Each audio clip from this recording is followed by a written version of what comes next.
You're just flooded and people are drowning. And it's like they can barely pick up their heads above the water to breathe. And we wonder why we have a mental health crisis.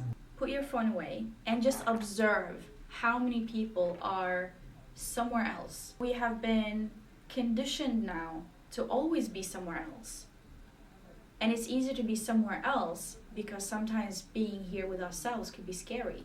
Social media puts fire under all of our insecurities. It takes a lot to sort of detach our worth from what's happening online. I think as society we need to stop more often and ask, but why? Or at what cost? You know, having a TV in my living room is great, but at what cost? What am I losing by introducing this device into my life? And suddenly there is a shift, because that's when we go from allowing technology or technological devices to use us to us using it. Where it goes maybe healthy versus unhealthy is, how does it make me feel? Is it something I really want to do, or am I doing it to please someone else or others, you know, millions online, for example? It is a fix-it business model. There's nothing wrong with you. You don't need to be fixed. I love that we can shift our minds, shift our beliefs, go from feeling like, you know, someone like me who used to think that I shouldn't exist in this world and I don't have any value and, you know, I didn't think I was good enough at anything, to being someone who thinks I need to be here, people need to hear my voice, I am valuable, I have so much to give. And that's a huge shift. Mayce, thank you so much for being here. You are an entrepreneur, a speaker, and a mindset coach, and you also have some absolutely wonderful writings, and I sometimes see them on LinkedIn, and to me it seems like they always pop up in precisely the moment where the message is most needed. And I've thought a bit about this, and to me it seems like maybe what you're talking about in terms of mental health, disconnecting, etc., are messages that are so important that they are always relevant. So I'm super excited about this talk with you. And to start, I'd love to know a bit more about how you became a mindset coach and how you ended up focusing on mental well-being. Well, first of all, thank you so much for having me. And I'm so glad to hear that my post is popping up at the right time. That means the algorithm is not always working. Maybe it's faith, I don't know. But that means a lot to me, because sometimes we put so much effort in our work and the content that we make, and we feel like it just gets lost in a content tornado, maybe. So that means a lot to me. Thank you for sharing that. With coaching, or actually just finding my way to mental health and well-being, started at a very young age. I lost my mom at the age of 15, and you know, grief is such a big and different journey for each and every person. And at that time, mental health and well-being wasn't something that we spoke about in society. This was back in 2007. And as a teenager, dealing with the regular teenage things, on top of grief as well, it was a lot, and I didn't know what was happening. I couldn't understand. So it took me a lot of time to really grasp how huge grief was. And so for me to get to that point, I had to just reach for help, but also follow my curiosity and be open to learn. So I started reading, I was speaking to a psychologist, I was speaking to my father, and started to connect with people who have also lost others or have had difficulties in their lives. And slowly but surely I learned that it's all about how we regulate our emotions, how our thoughts impact our everyday life, but also everything that has happened in the past, how that still lingers with us.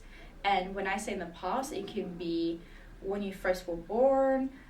Some of this I've learned in recent years that a lot of it is also genetics. You know, we carry with us, I think it's 14 generations that we carry with us. A lot of BS, basically. And that was mind-blowing for me, because it went from, I'm experiencing this is a me issue, I am weak, I don't have what it takes to get through things, to, oh, okay, this could be this is so much bigger than me. And all I need to do is to deal with how I am right now and how I can regulate my central nervous system, basically, and be compassionate and just be okay and flow with it.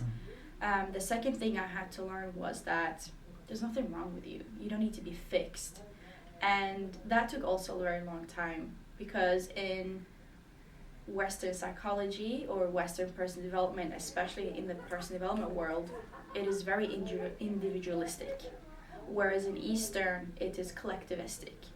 And so it went from, I need to be fixed, into, this is completely normal. How can I flow with this? How can I grow with this? And so my passion for mental health and well-being and going on to studying psychology came from not having that knowledge and being extremely passionate about learning about this so I can learn others. But I was also very passionate about making mental health and well-being inclusive because of the individualistic versus the collectivistic. And not all theories is a good fit for different cultures. But that wasn't articulated well in the psychology space at that time. And so I was on this mission. I was like, I'm going to be a psychologist and I'm going to make everything inclusive. I then had a foot in psychiatry, and I thought, okay, I do not want to work in this field. And continued following my curiosity.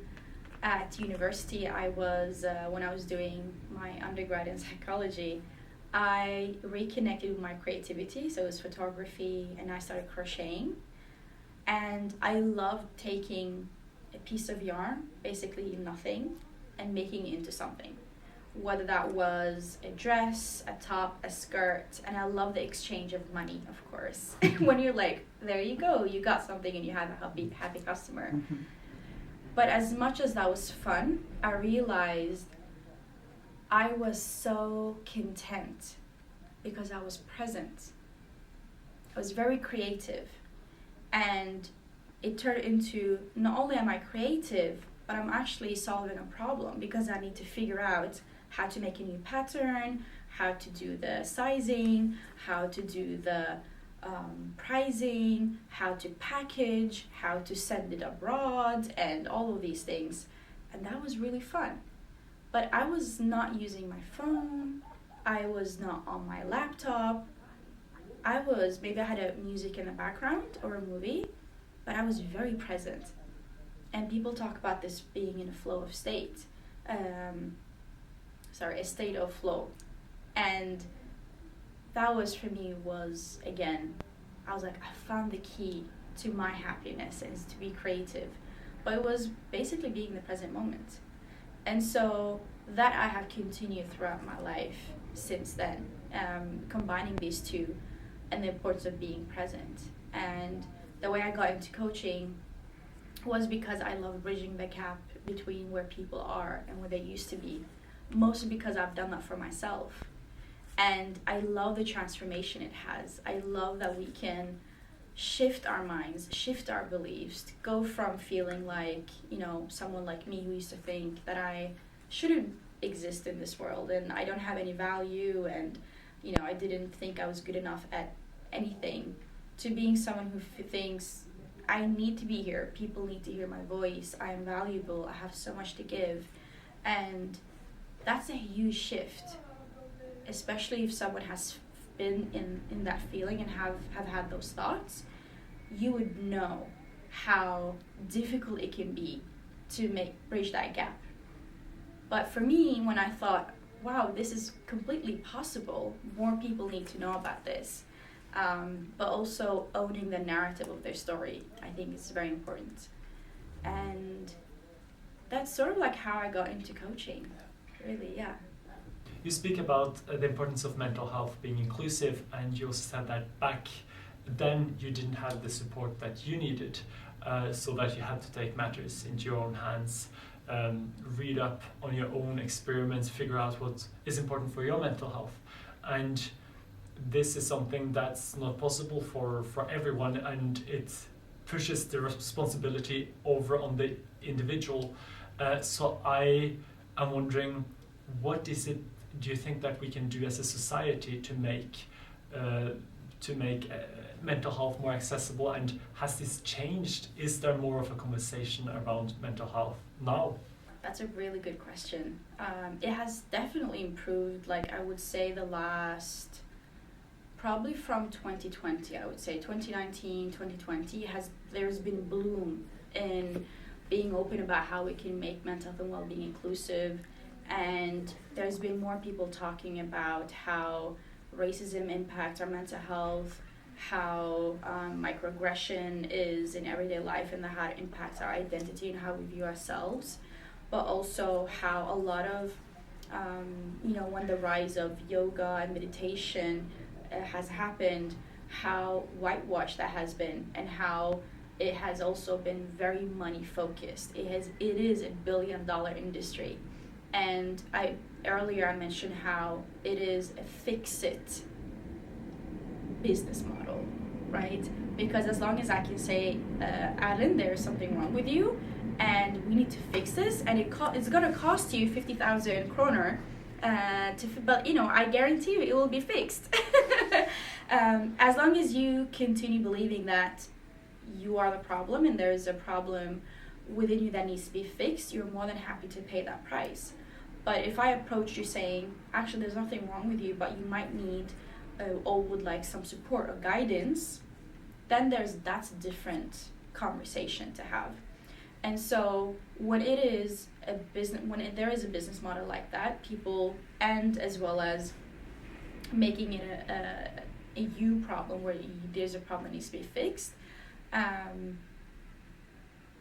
people hang on to that, and then they struggle to move beyond that. And then as well, I would include social media and how I call it pop psychology on Instagram, and everyday therapy has grown. It is very easy to throw around words or concept such as imposter syndrome, which I have criticized before, and make it seem like it's your problem, when really and truly we have an entire government, we have an entire system, we have companies and leaders who are dictating our everyday life.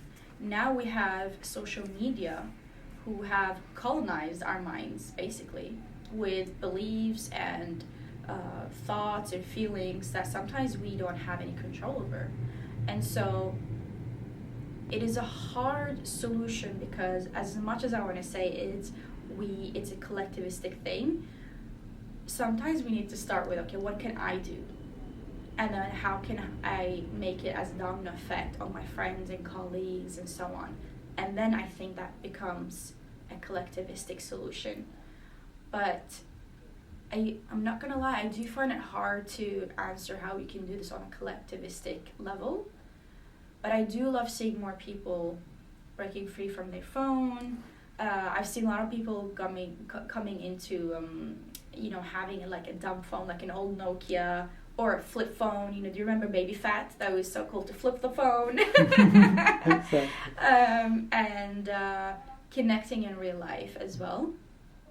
One thing that I've heard you say earlier, which I really liked, was be careful with what you let into your mental garden.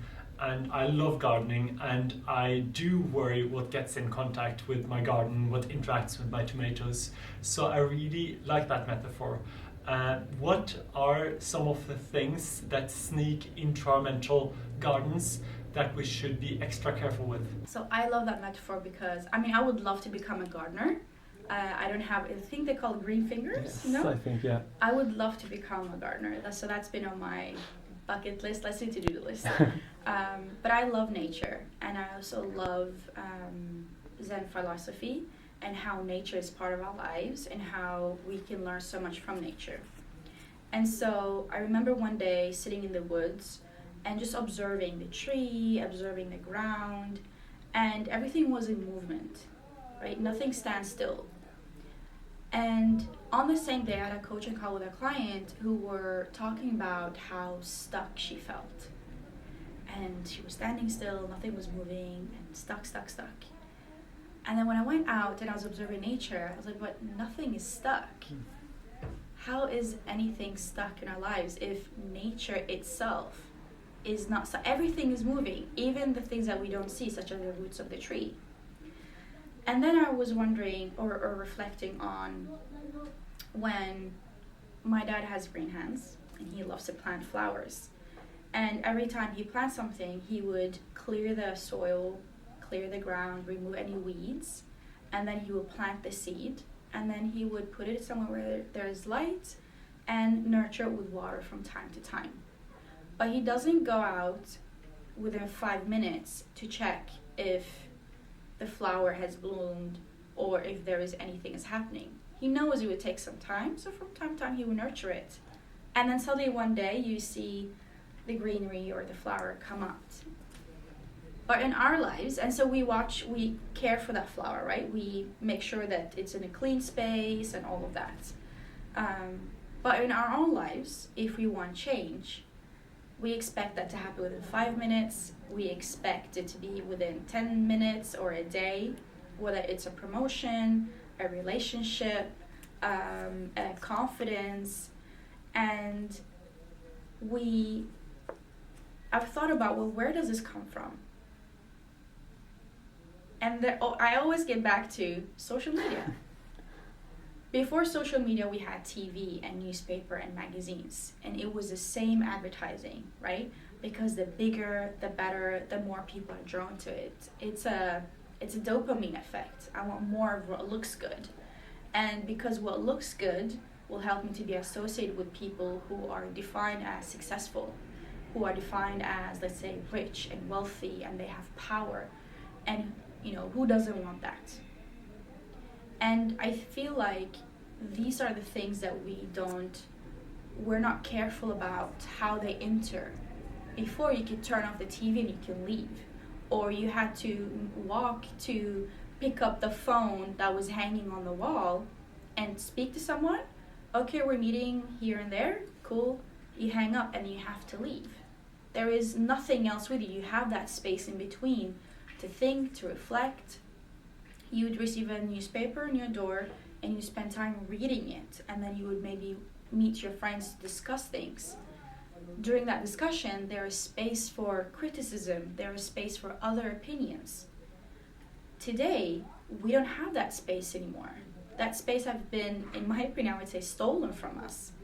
Because you wake up, it's so easy. Pick up the phone, you have emails, you have notifications from newspapers, you have YouTube, you have tens of thousands, millions of opinion. There is no space. And people, unfortunately, we've viewed boredom as a negative thing. Because being busy and being always on means that you are wealthy, that you have, amazing social life, that you liked. But boredom, maybe we need to redefine the word even. But having that space gives us time to reflect, to just check in with myself. Like, do I like what I just read? I told you earlier, I just cannot keep up with the news anymore. And so I've just been like, okay, I'll just tell my friend that today I just can't, it's too much. I focus on this topic, but you can inform me. And being okay with not always being on. But that is partly watching what gets in, because if not, it is like,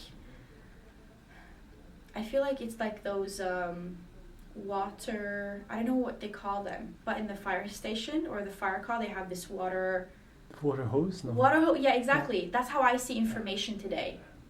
Just full on super pressure, yeah. You're just flooded, yeah. Right? And people are drowning. Yeah. And it's like they can barely pick up their heads above the water to breathe. And we wonder why we have a mental health crisis. What you're saying about digital minimalism is super interesting. A few years ago, I became a minimalist too. I got rid of almost everything I owned. And at first, it was amazing. I felt this space and freedom, like I'd figured everything out. But then I started noticing that there was still clutter, mental clutter, and I realized it was the physical. It was not the physical stuff that stressed me out anymore. It was the digital clutter, and just like you said, the whole world is always with us now, just in our pocket. I'm also seeing a shift in the world where a lot of people, and there's nothing wrong with wanting things and or having nice things, but there's also a shift in, you know, as Marie Kondo says, does this bring me joy? You know, and am I connecting my worth to this piece of material? And I've come to the conclusion that for me, at least personally, it's okay to wanting things as long as I don't connect my worth to it. Once that happens, I need to disconnect, or something has been lost in that, or maybe I've just fallen into autopilot and definition of whatever the world has meant, or put meaning into the world. And as you said, with, you know, when I started minimalism, I was also decluttering my space, and I realized, but my digital space isn't decluttered, and that needs to be clear as well, because I can be very organized in my physical space, but my digital was a mess. And I'm not gonna lie, it wasn't until last year, like November, December, I was going through let's get rid of things before the new year. And I thought, okay, now I'm gonna tackle my laptop and my digital space. And then when I tell you, I haven't showed this to anyone yet, I had over 3,000 emails. Why did I have so much? Unread emails. Unread. Yeah. Who am I? What am I doing? 3,000? I was like, this is insane. And I had so much in my desktop and in my different folders. I had stuff from 2010.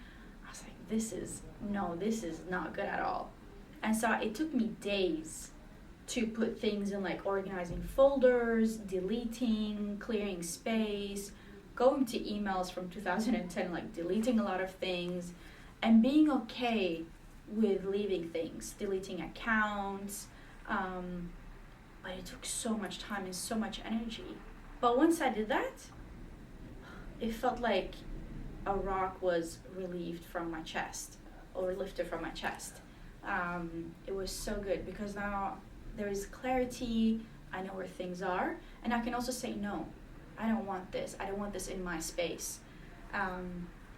Oftentimes, or earlier you asked me about how we could curate our spaces so we are careful about what we bring into our mental garden.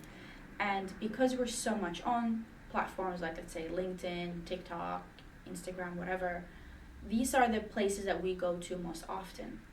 And for me, it started with, okay, who do I need to unfollow? Without having any bad feeling about it, without feeling guilty. In the beginning, it's always just like, oh, I hope they don't get mad. But if you're not aligned, if it doesn't bring you the inspiration, the good feeling, no hard feelings. You know, if we haven't spoken in a year or more and we're just like online friends, no hard feelings. So being okay with unfollowing, deleting, unsubscribing from newsletters and a lot of things, being okay with that, because that also impacts how I think, how I feel, impacts my opinions. And I was talking to a client, and he was very firm, like, no, I don't get impacted by any of this. I have full control of my tech. And we did a deep dive into like his beliefs and all of that, and we came to the conclusion that, oh, I do, like, the opinion of this and this person has impacted me, but it was subconscious. So I wasn't aware of it, because the choices I've made in my career, in my lifestyle, really don't align with my values. I would love to have a small house somewhere near the woods, and I want to have a small group of friends where we meet more often and we do barbecue. I couldn't care, like, I don't care about having a Porsche or, you know, having this big like title job with all of this money. That haven't been making me happy. It's just been stressing me out, and I feel like I have to put a role or a face every time I go into work. And so going through then his digital, like decluttering his digital space, he curated it so it fit his values. And suddenly there is a shift, because that's when we go from allowing technology or technological devices to use us to us using it. Because I love technology. You know, the chairs we're sitting on is technology. The fork and knife that we use, that's technology. But technological devices are something completely different. They're great as long as we can use them to better ourselves, to make things easier, instead of just going on autopilot. And I think as society we need to stop more often and ask, but why? Or at what cost? You know, having a TV in my living room is great, but at what cost? What am I losing by introducing this device into my life? I think that's a very important question that we need to do more of. If I'm, you know, let's say ChatGPT or AI, great to use, but at what cost? When should I be using it? When should I have a boundary? Is it when I'm texting someone all the time, or is it when I'm writing a cover letter, or is it when I'm writing my newsletter? Should I be using at what cost? What am I losing? Because there's always something that we're losing. You know, when we began sitting in chairs and couch and we had a TV, what we lost was actually going outside, moving our bodies, meeting people outside more often. When we had the bicycle, people weren't walking as much. Same thing with cars today. And I think the same thing goes for our digital devices and all the apps and technologies that we use. I love what you said about cost, that everything comes with a cost, in fact. And that's one of the great things about minimalism, because it's so concrete and so visual in terms of the physical things that you have, and removing these from your life. So I think this is a great way of practicing, does this really add value to my life? And then after practicing this with the physical belongings, I think it spills over into everything else, such as our digital habits, our social media habits. Maybe Marie Kondo will do a digital version. Maybe that would be brilliant. Does this app bring me joy? That would be really nice. Or does this content bring me joy? That is something that you should mention for her and take part of the cut for her. That would be really nice. Shout out to Marie Kondo, just in case. Yes. Very nice. What's your relationship with digital or social media? These days I'm super careful. Social media can inspire or it can intimidate, and that's something I think about with this podcast too, that there are so many brilliant people out there, so many great ideas, so many great podcasters, and when you're online you're part of everything. So there's always something who does it better or who did it already. So it's really easy to get discouraged. So for me, I have to make a conscious choice to stop when it's no longer adding any value to me, and I remind myself to use everything that's out there as inspiration, as a way of doing things better, instead of a way of thinking I'm not enough or I'm not doing things good enough. It is so easy to fall into the comparison trap.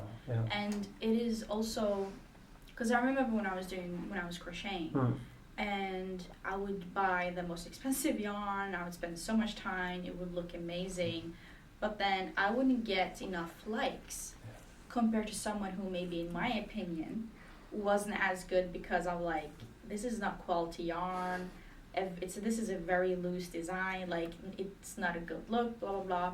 But they would get, let's say if I got 10, they got 1,000, you know, and then I immediately, like, we would go into this, like, okay, I'm not good enough, my design isn't good enough, I'm not creative, blah blah blah. So we do very internalize all of these things, and it takes a lot to sort of disconnect. I think that's a practice to disconnect, but also to detach our worth from what's happening online. But it's such a human thing to do. But I would say social media sort of like puts fire under all of our insecurities and doubts, because it's always been there, and I believe it's always been like for centuries. But with social media, there's like this flashlight at every insecurity that we have.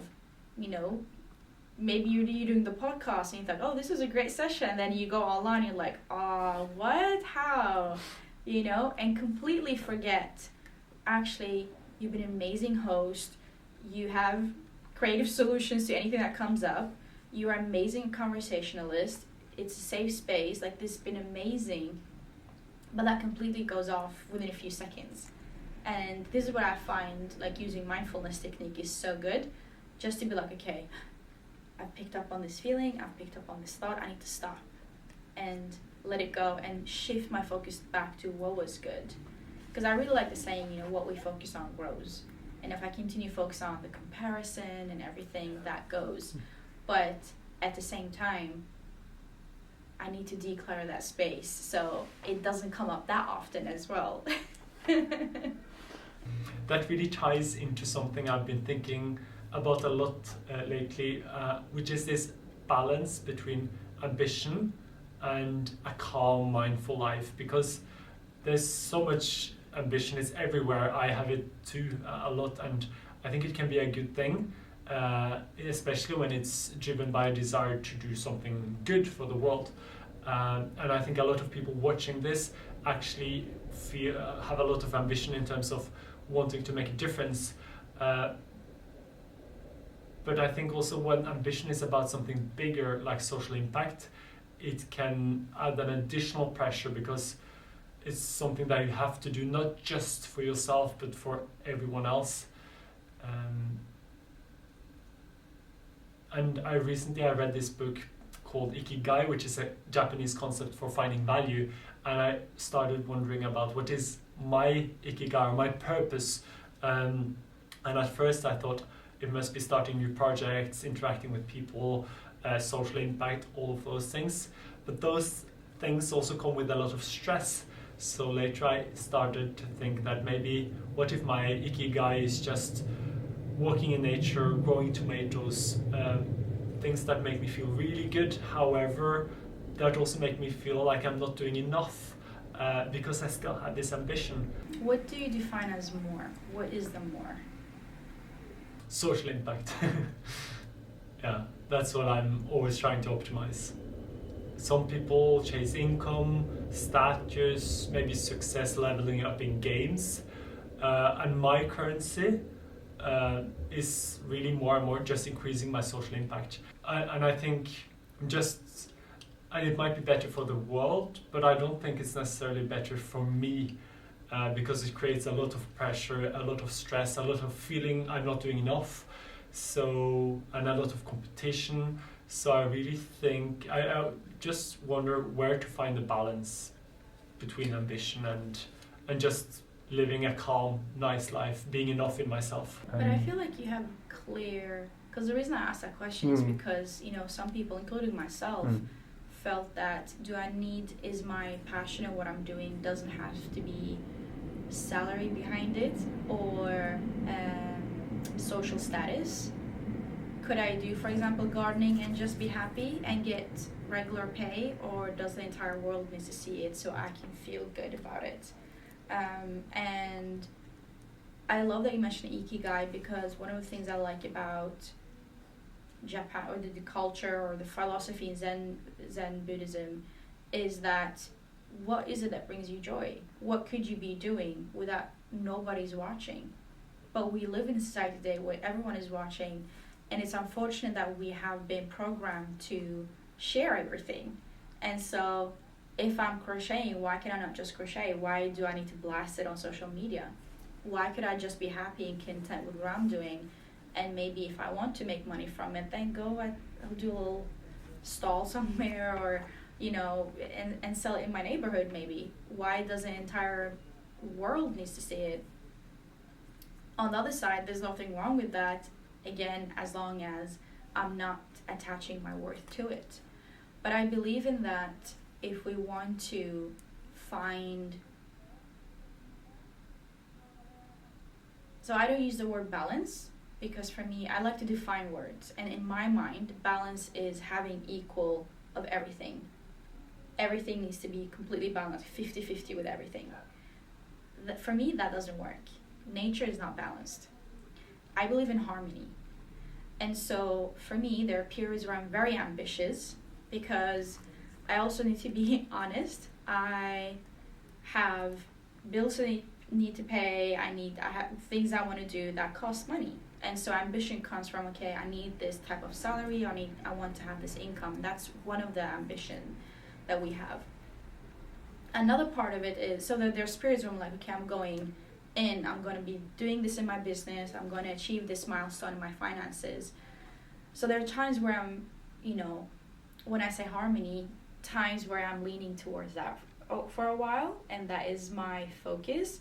But then there are times where I'm leaning back and doing stuff like, whether it's learning about gardening, I crochet, I'm doing more photography now with my camera, as I told you earlier.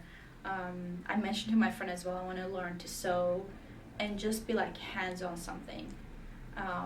And so I believe that being okay knowing that I'll be in harmony. There are periods in my life that needs me more than others. Because for me to, when people talk about work-life balance, I'm like, is that even possible? I have never achieved that. I can spend, let's say, 8 hours more or less at work, and then go gym, be social, do XYZ, go to events, read, I don't know how many books I need to read a day. When I tried that, I almost lost my mind. Like, this is impossible. Maybe there's different personalities who can, but I just learned, what is the point? Who am I doing this for? And so I think ambition is human. It exists within us. Like, even cave people, they had ambition of, getting out of the cave and learning and drawing and getting the fire. And I think we are, as humans, we're also very curious. Once we know, I made fire. What can I do next? That is a beautiful thing that we have as human beings. And so for me, I would love for us to nurture that. But I think where it goes maybe healthy versus unhealthy is, how does it make me feel? Is it something I really want to do, or am I doing it to please someone else or others, millions online, for example? I'm definitely going to start thinking more in terms of harmony than balance for my own life. Absolutely, because let's use weather as an example, or if you're planting flowers or whatever, there are seasons for everything, just as food. Even though we import a lot of food, but there are some berries usually are better during the summer versus winter. And so why is it okay for us to believe that during winter or during the summer we'll get the lilies and we'll get the roses and whatever, but they don't exist during winter because it's winter? Why is it okay for me to accept that that's fine, but then in my own life everything needs to be 50-50 on everything? I need to be as social, as following up on every news and everything that's happening, and be on top of everything at work, and feeling that if I don't, then there's something wrong with me and I need to be fixed, and I need a 30-day challenge to gain my confidence or whatever. But I completely accept that when it's summer, I'll go swimming, and when it's winter, I will go skiing. And Mayce, if you had 1 minute and your message would be broadcasted to the whole world, what would you say in that 1 minute? If it was here and now, I would just be present with you. Because I think that as much as we want to be anywhere else or doing all of these things, there's something beautiful about just being content here and now. I wouldn't change that. Part of me, I think the part of me which is like my monkey mind, would probably be somewhere on a beach or whatever, but there's just something so beautiful about just connecting and being right here. And so I think my message would be like, okay, if it was a live broadcast, maybe I would say or share, how could everybody embrace where they are right now? If you're sad, be sad. If you're content or happy, be happy. And know that is just an experience. Happiness is just an experience, and sadness is just an experience. And it's all about it's about my perspective on that experience that shapes the experience, basically. Yeah. That's really nice. It's something I've been practicing lately, and sometimes I manage to do it very well, and sometimes I need to pick myself back up again. And so I would definitely, I think that would be my message. Yeah, it's been very close to my heart lately. And my clients as well, they've been hearing that all the time.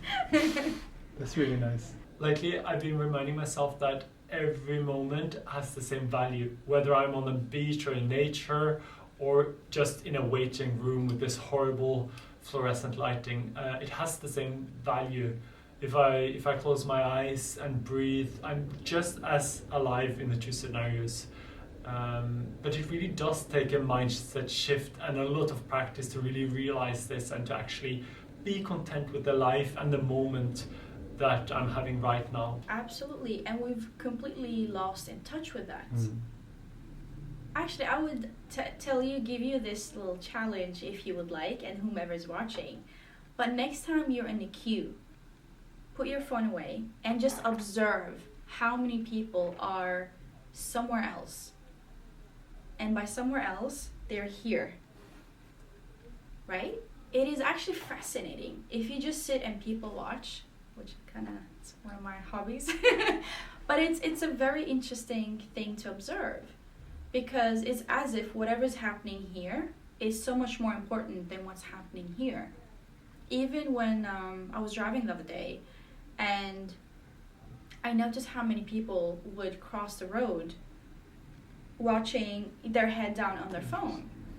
And in my mind I was like, how crazy is that? What is more important on your phone than your own life? Crossing the road. Fair enough, we have responsibility when we're driving, but what if someone was stressed, didn't see you, there's a lot of things happened, and God forbid Maybe they were also on the phone. Right? Mm. And so sometimes I'm like, what is it that is so much more? What are you watching that is so much more important than where you are right now? And so we have been conditioned now to always be somewhere else. And it's easier to be somewhere else because sometimes being here with ourselves could be scary. We don't know how to handle our anxiety. We don't know how to handle our, let's call it, monkey mind. We don't know how to handle the, let's say, comment or feedback we've received from a manager or colleague or whatever. So instead of sitting with those feelings, it's much easier to be somewhere else.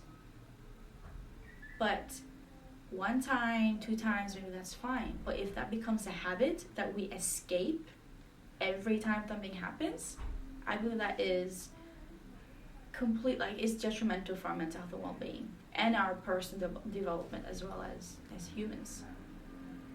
Mayce, thank you so much. This has been such a great conversation. And you know that Belle used a meditation that brings us back into presence after having meditated. I feel that for me this conversation was a bit like that, Belle. That it's such an important reminder that brings me back into the importance of presence, just mindfulness, just feeling I'm enough, and I will really try to keep that with me. Thank you so much. Thank you for having me. Thank you so much.